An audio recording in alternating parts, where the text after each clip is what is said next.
Hello, and welcome to Radio NIGP. Happy New Year! The New Year is a time that people will often use to reset their personal and professional outlook and make plans for the coming months, hopefully to reach new goals they've set for themselves. But has even this action become routine? Your team at Radio NIGP is taking this moment to encourage you to think differently. Starting with this episode and expanding as a theme throughout 2026, we are encouraging you to look at your work in public procurement through a new lens and think differently on your approach.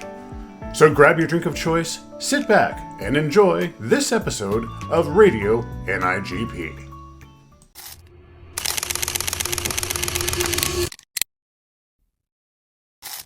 I chose procurement because I wanted to be in procurement.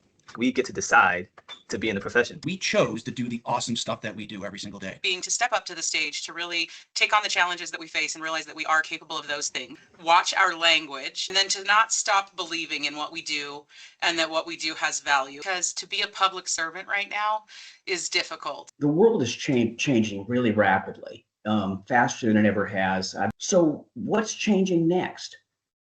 How can we think differently to improve the world? That's why Radio NIGP is going to focus this next year. We have a theme of thinking differently.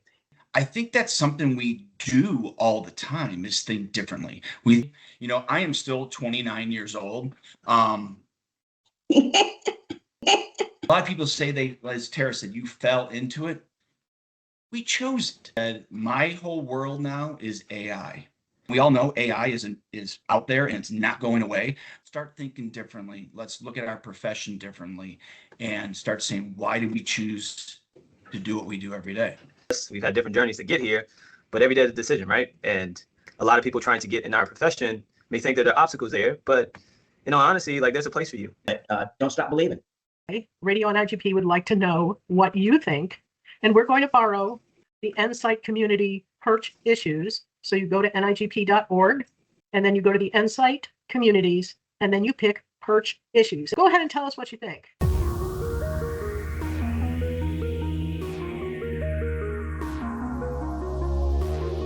Hello there, this is Brooke Smith with Radio NIGP reporting back on a use case that was put into NIGP's Insight community about a request for a comprehensive vendor monitoring service with real-time monitoring and reporting.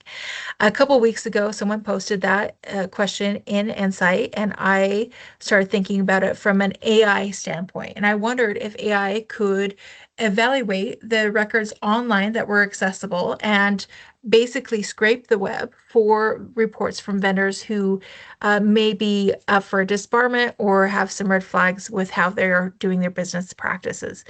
I asked AI to create a prompt for me, a task essentially, to do a report every morning at 7 o'clock in the morning. I used ChatGPT paid version, a business version, and I put in a fancy prompt. I shared that on the Insight community if you want to follow that exact same prompt. And I basically have had AI report back to me for the last several weeks about vendors who may have some issues on the back end.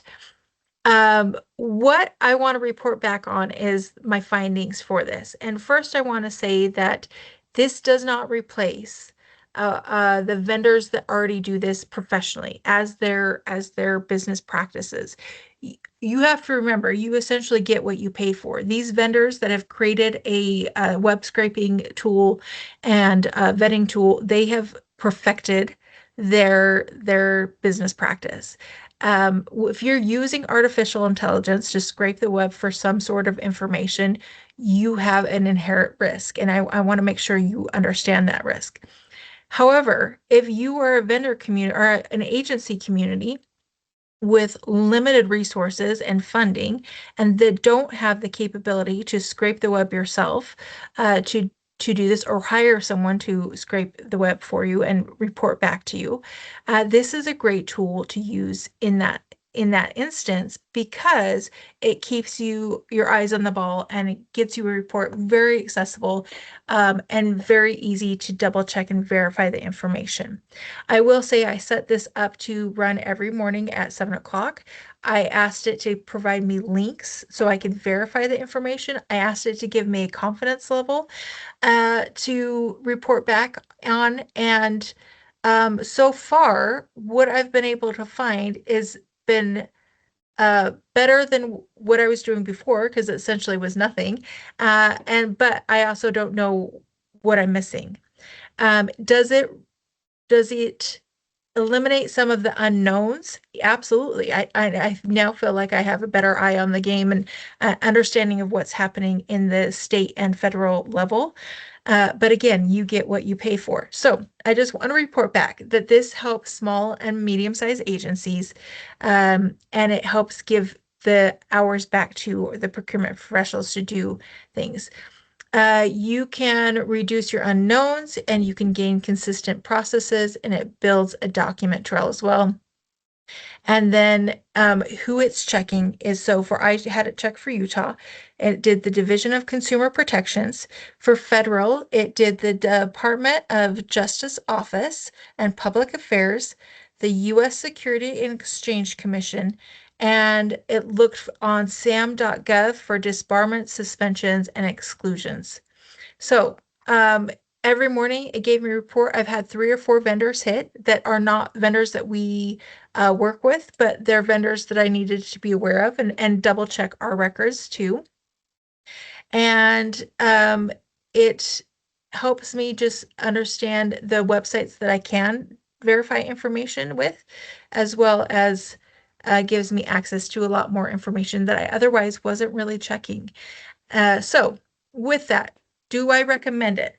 I recommend it with like a warning sign, is understanding that if you do this process, it's a great tool to have in place. It is a relatively low risk, high reward task to have an AI agent do for you, with the understanding that, one, it doesn't replace the paid vendors, and you get what you pay for. You have to do your due diligence, making sure that if you do get a hit, that you're verifying and vetting that information before you make any business decisions that could affect that potential vendor.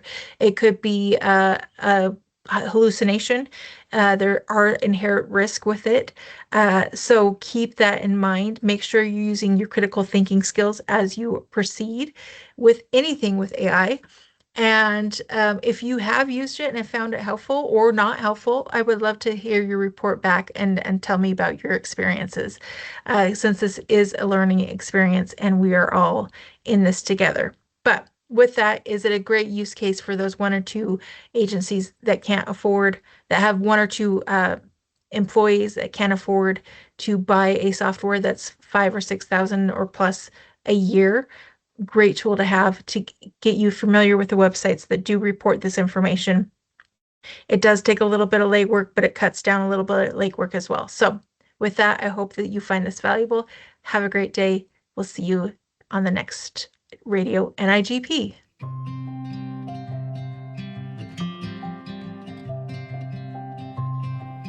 Hey leaders, Kristen Webb here, Chief Leadership Enthusiast. I want you to repeat after me. I want you to say that I will be flexible.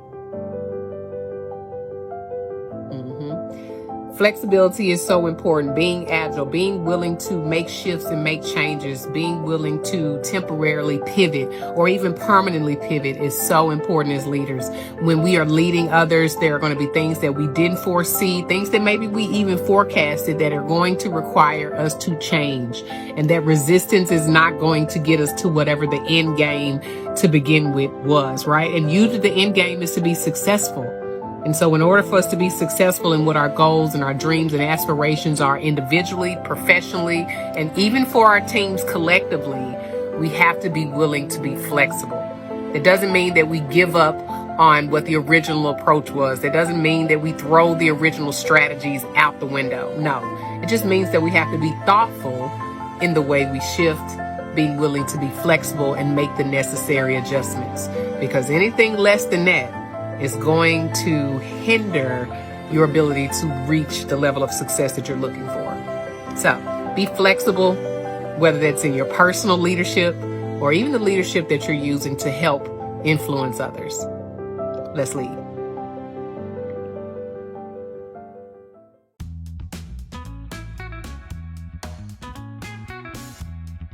Good afternoon, everyone. Kirk Buffington with Radio NIGP. I'm very excited today to introduce a very dear friend of mine from the Finance Association, Mike Mucha, Deputy Director of the Government Finance Officers Association.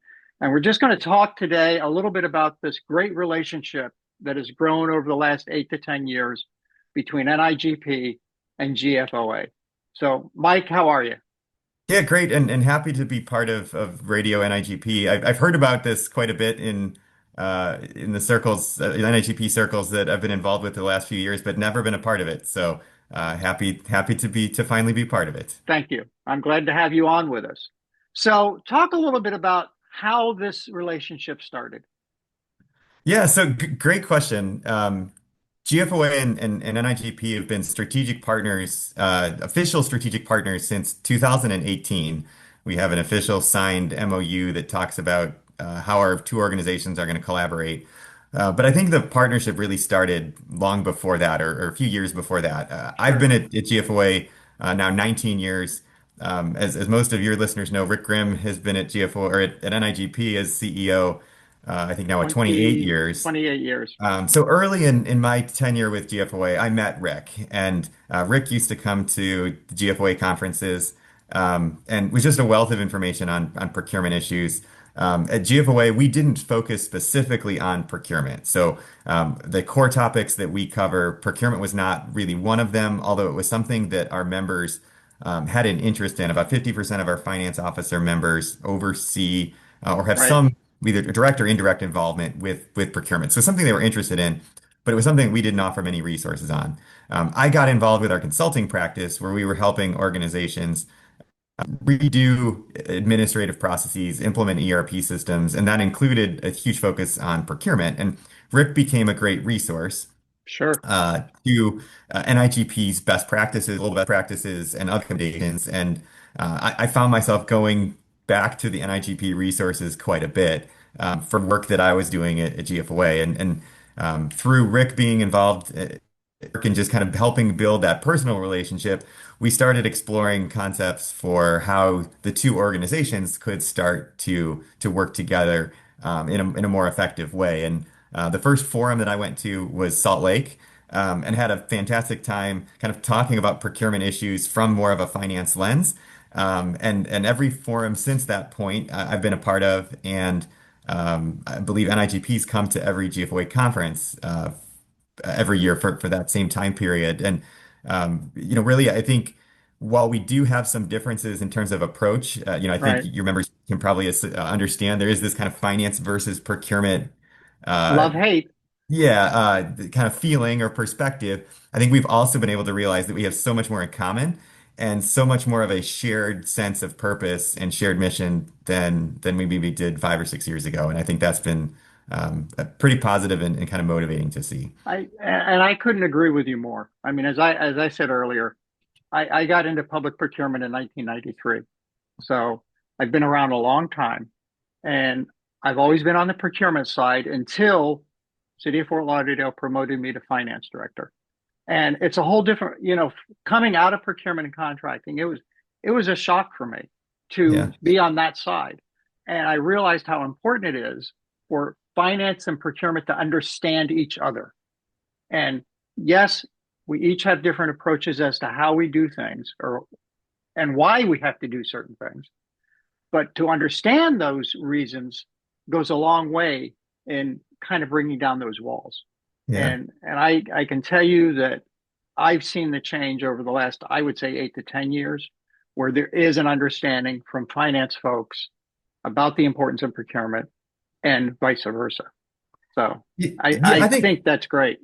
Yeah, one maybe interesting story that I can share here is I think hopefully we've been able to at least, if not change the entire conversation, but to kind of put in some bit of maybe a different viewpoint around, are we talking about like the procurement department versus the finance department? Or are we talking about the procurement function versus the finance function? And I think when you Right. look at this from the perspective of the org chart, like, yes, they're probably going to be separate and there's going to be different directors. But when you look at this from the perspective of the function, I think there's probably no one out there that would debate the fact that the two need to be integrated and the two Yeah, share back and absolutely. forth. The first forum that I went to in Salt Lake, um, tell this story. We had an exhibit booth in the exhibit hall, and I was there basically to have a discussion on anything that someone wanted to talk about related to finance and budget. And pretty much the common theme that I came away from that conference with was after the NIGP members understood that I was representing finance officers, they wanted me to communicate back to our members that they need to understand procurement better because there was this divide that Sure. procurement professionals felt that the finance officer didn't understand procurement and the finance officer didn't represent procurement's interests within the organization. And we kind of took that message to heart and said, okay, how can we work to address that concern? And as maybe some of your members, well, I guess for larger organizations, the procurement department handles procurement. For smaller organizations, there isn't necessarily a procurement department. Right. And Right. Or a it's one lot of our person. a lot of our members come from smaller organizations. So that procurement function is in a joint or shared role. So I think this interest of getting us more involved with NIGP kind of served two interests. One, for GFOA members that didn't have a procurement professional in their organization, we were able to expose NIGP's resources and kind of provide a wealth of information for those folks that didn't have a procurement professional. And for GFOA members that were part of larger organizations that had a procurement department or procurement professionals, they were able to use NIGP resources, or at least be highlighted to their existence, Right. so that they could then better communicate with their procurement professionals that were there. And that kind of led us down this path of starting to do this conference series that we presented at Forum a number of times. We presented it at Capo a number of times, at FAPO, around finance and procurement integration. And it's something that we write about regularly in our magazine, the Government Finance Review.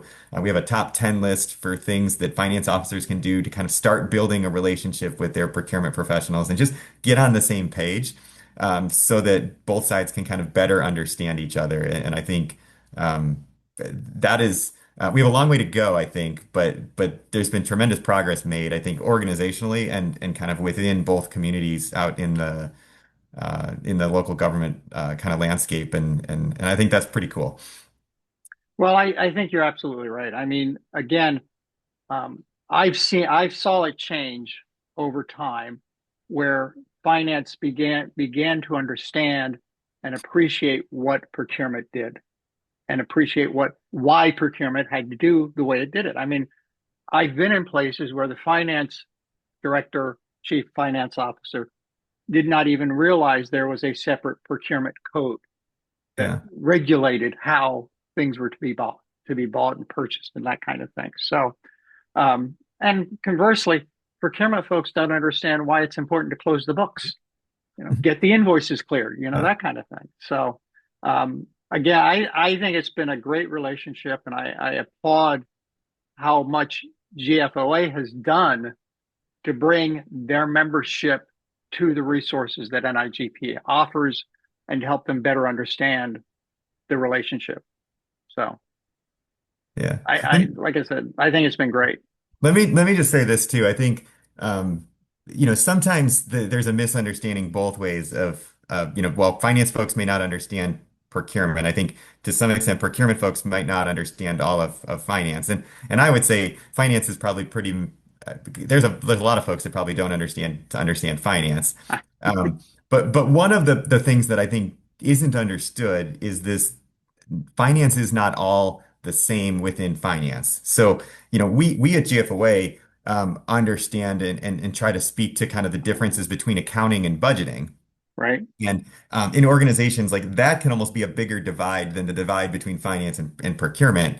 But one of the things that I've realized is that a lot of the resources that we develop for budgeting around decision architecture and making tough decisions with limited information and facilitating a process, all of those resources, for the most part, are applicable to the procurement world. And I think, while there's maybe not as much similarities between like larger finance and procurement, there are a ton of similarities and synergies between budgeting and And uh, and procurement. So, right. oftentimes, or I guess I'm aware that NIGP has a best practice that procurement needs to be separate from finance. And I can I say, helped write that actually. and I'll say at GFOA, we don't agree that it Oh, has to be that way. We have not sure. said that you have to be together, but we also have not endorsed fully that it needs to be separate. And I think part of that comes from this realization that we understand procurement professionals realize that, like, we use the analogy of like seat at the table.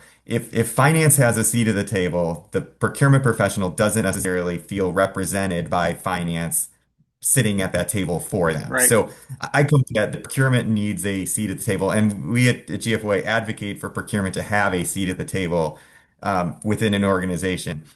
But I would also advocate that procurement seat at the table needs to be next to finance so that the two can work in partnership on all of these issues. And that's kind of the approach that we've tried to take going forward, or that we so far and will continue to take going forward.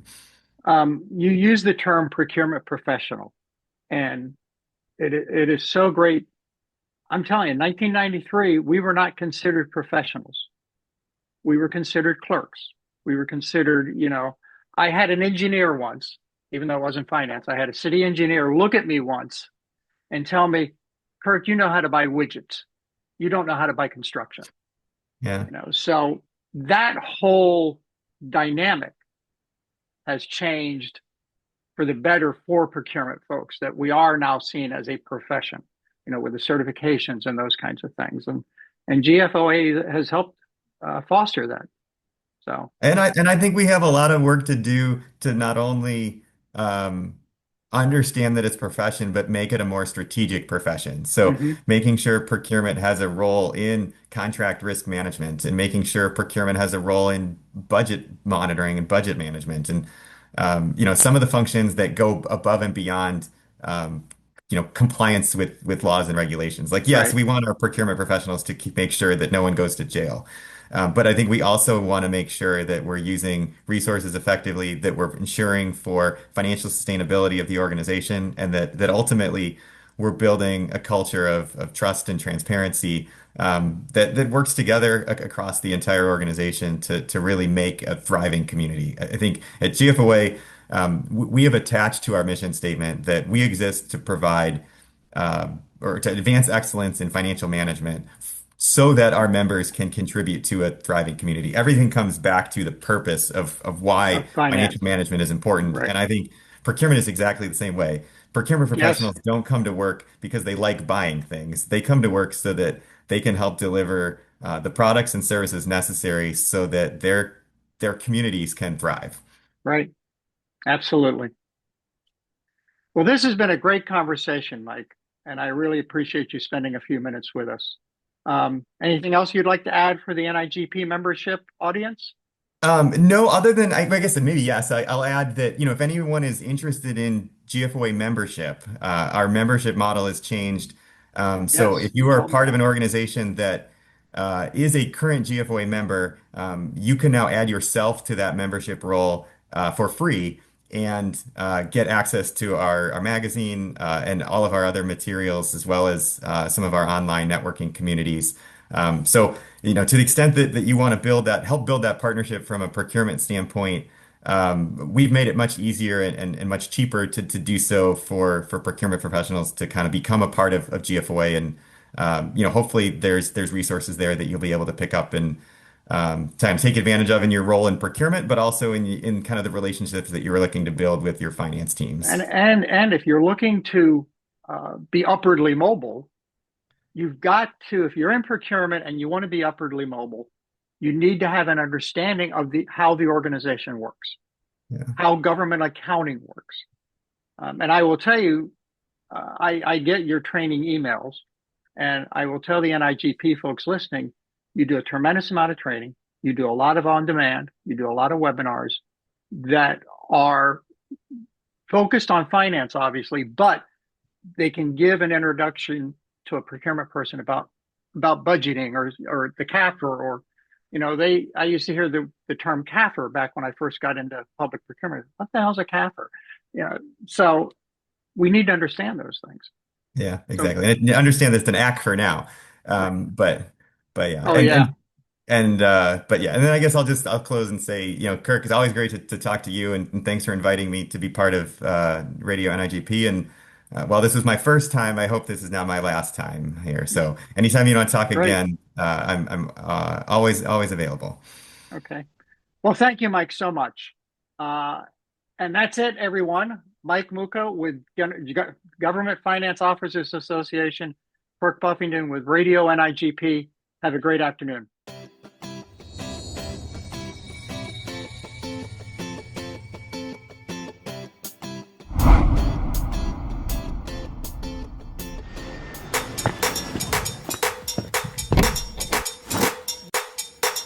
First time in Columbus? It is. Here for work or for fun?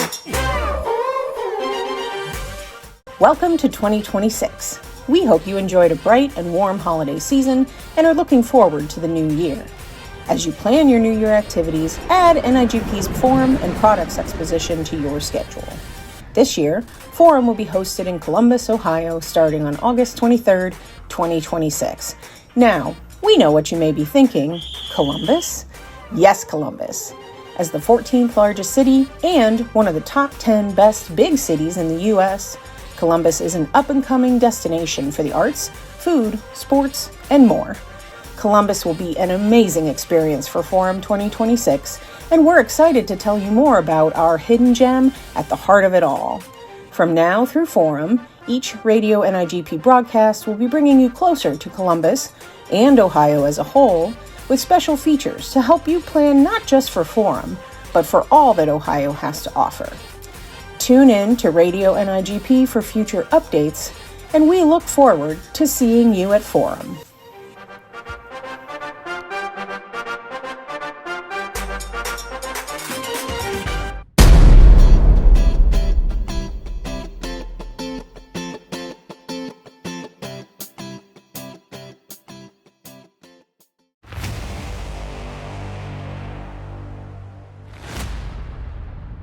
Happy New Year from Construction Junction. With the theme of thinking differently, for construction projects, this has to start even earlier in the process. So currently, across most of the world, and in particular the United States, our major form of procuring construction projects is the invitation for bid or low bid. This is typically led through legislative processes that require us to use a low bid process for construction. And many lobbyists in the construction industry encourage that so that they can make more money. Let's just be honest. So when we want to think differently about alternative delivery methods for construction, first you need to look towards your legislation and see if maybe there needs to be changes that allows more flexibility in the construction delivery method you use to procure public works projects. So alternative delivery methods include design build, construction management at risk, and for smaller projects, job order contracts. Thinking differently requires that public procurement professionals be working with their end users early, very early in the process when the projects are just being planned, long before we procure design services.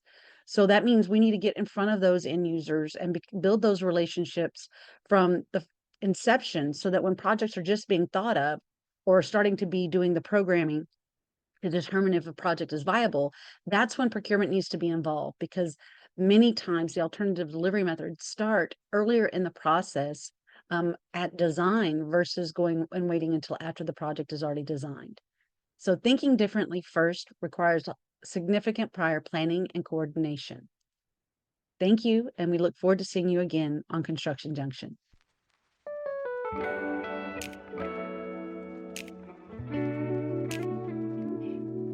Hello and welcome to Way to Grow, an NIGP mentorship moment. As you may have already heard, this year Radio NIGP is adopting the theme of thinking differently. And one of the major areas where we've taken up this particular program is with our certification program. the NIGP CPP. And I'm honored today to have one of our most renowned instructors and who's had a great deal of input with this and is now teaching the first review session for the program for the C module. And this is Megan Waltari. And Megan, can you tell me a little bit about what we're trying to do a little bit differently than we've done before with the new additions to the CPP certification body of knowledge? Sure. Thank you again, Keith, for inviting me to talk about this. NIGP and the Certification Commission updated the CPP exam to better reflect the various competencies that we have in public procurement, right? We do so many different things. For ease of just tracking the changes, rather than rewriting modules A and B, they just created all new modules. So they've called them Module C and Module D. Module C has 4 different focus areas that are tied more to our functional day-to-day operations. You know, things like that planning and analysis piece that we do, the market research, looking at the money in the budget. Another focus area that they have is about solicitations and conducting solicitations. We talk about contract administration, and then of course there's those basic business principles. Module D, on the other hand, is made up more. It focuses more on strategy, leadership, and governance within public procurement. And I understand if you are currently in NIGP CPP, you will need to take about a 3-hour course. And folks, I've taken the course. It does take about 3 hours. Good news is you can stop and start when you need to. You'll find it in your NIGP Aspire account. And it's relatively painless other than the time that you need to spend. So that's good news. But for those who are newly testing, starting in February, right? Mm-hmm. Yeah, in fact, NIGP is waiving testing fees for the February testing. I believe applications are still open through the end of the month, but I would definitely check NIGP's website. I have been known to be wrong before. Yeah, always check the website before you proceed. That's 100%, yeah. But it's a new day, and I understand. Didn't they also create a new module for people who already had certifications? It used to be the module F. Now we just call it G, which is basically more of an exam structure than anything. I'm not 100% sure on that. The last I had heard, they weren't going to do a bridge similar to that bridge that they had when it first came out. Again, I don't 100% know. That might be something to check out on the website. Well, that's something to be checked out, then, that's for sure. Yeah, that could save you a lot of time. Yeah, but give us an idea of how many new competencies we have with the exam. So for module C, right, that's just the basic business, the business principles, the day-to-day operations. There is a total of 25 competency statements. And while that seems like that does seem like a big number, they've broken it out into different focus areas, which I mentioned just a little bit ago. So that kind of helps you dial in better where you may or may not need to bump up your strength, right? We all have our strengths. We all know different aspects of our job really well, but there are other things that maybe we need a little bit of help with. And so that's kind of how we framed Module C, was so that you can better understand where you really need to spend your time focusing on studying. Okay. Now, you were involved in the preparation of this prep course, basically, weren't you? And I understand you recently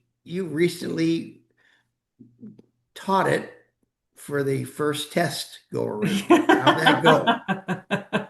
Yeah, I was so pleased to be invited by NIGP to work with two really great peers, Chris Coghill, who Chris and I did Leaders Edge back in 2020. It was right during COVID.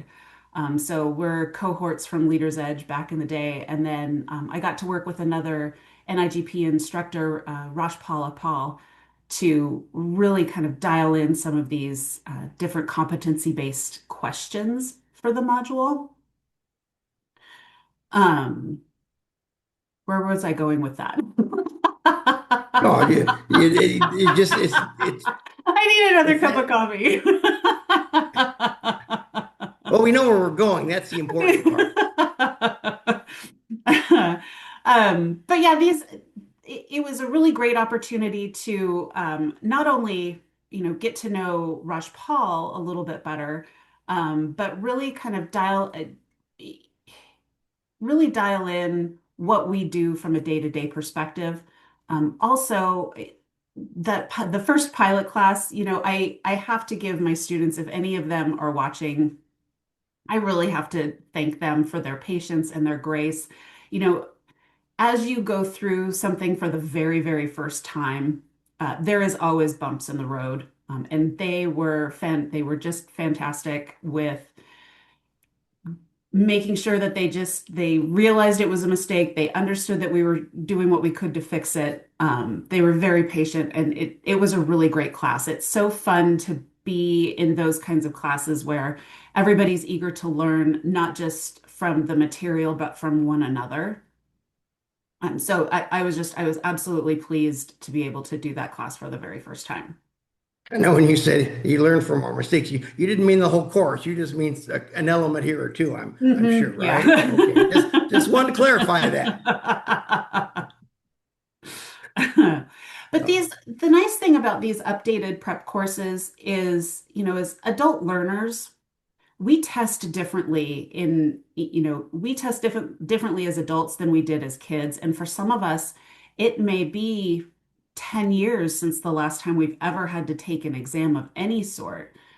So what we did with these prep courses was design them around how to take a test. With these, if anybody's ever taken an NIGP assessment of any sort after any of their classes, there's always that challenge about identifying the right answer.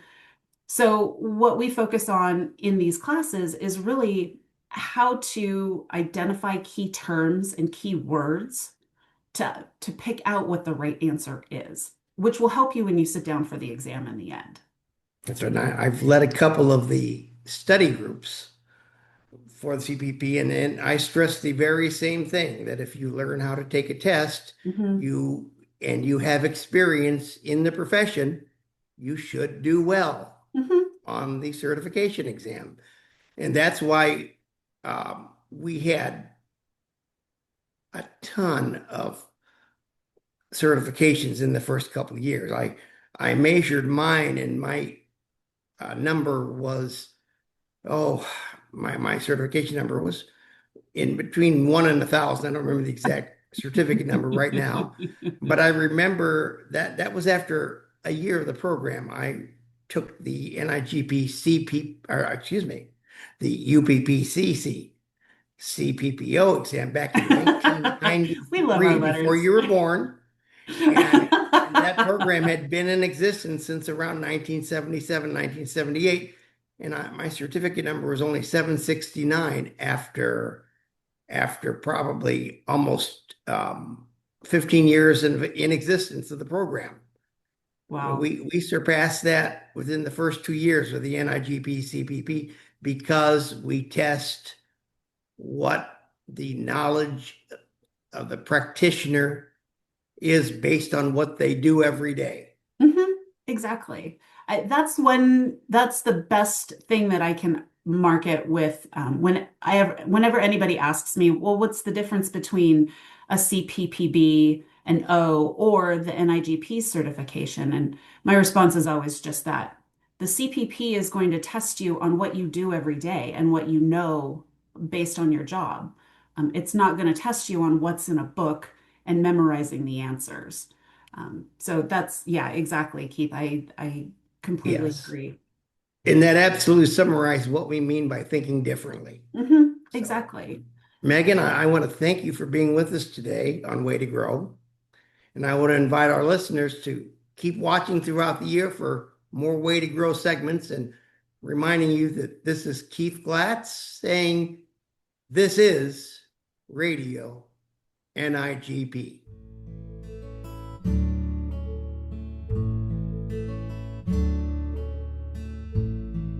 As we start strong in 2026, we hope you will be inspired to think differently, as you have heard throughout this month's broadcast. As you know, procurement is no longer just a back office cost-cutting center. It has evolved into a strategic driver of organizational innovation and resilience.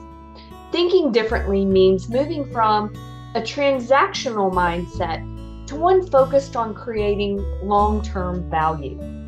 So one vision that I think of when considering long-term value is to shift from purchasing to partnerships. As we redefine value, true procurement excellence isn't just about finding the lowest price. It's about achieving the best total cost of ownership and turning suppliers into strategic partners. We also have to break those silos. Professionals who think differently embed themselves early in the needs assessment cycle, using their supply chain management expertise to shape innovative outcomes alongside our various stakeholders. And we are the innovation catalyst. By fostering a culture that allows for perhaps alternative bids or variant solutions, procurement becomes the bridge that brings supplier innovation into the heart of our business.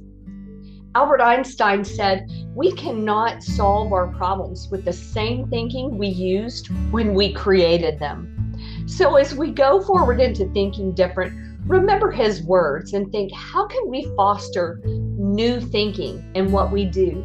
And one way is to embrace risk within safety.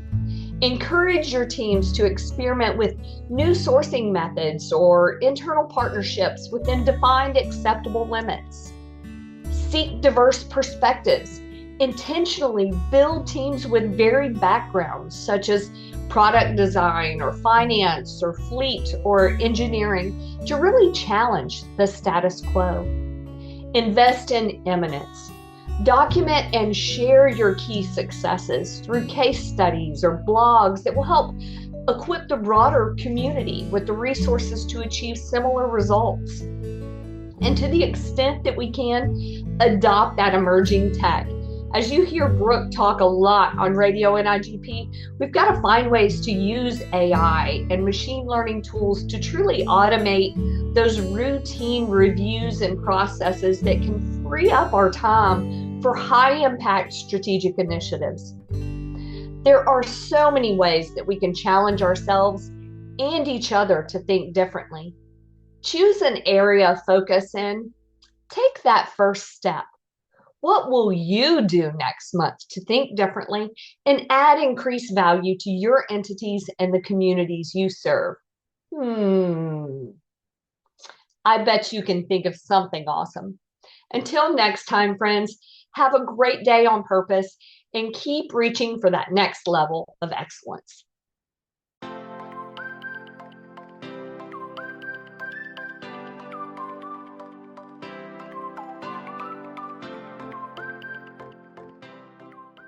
Wow.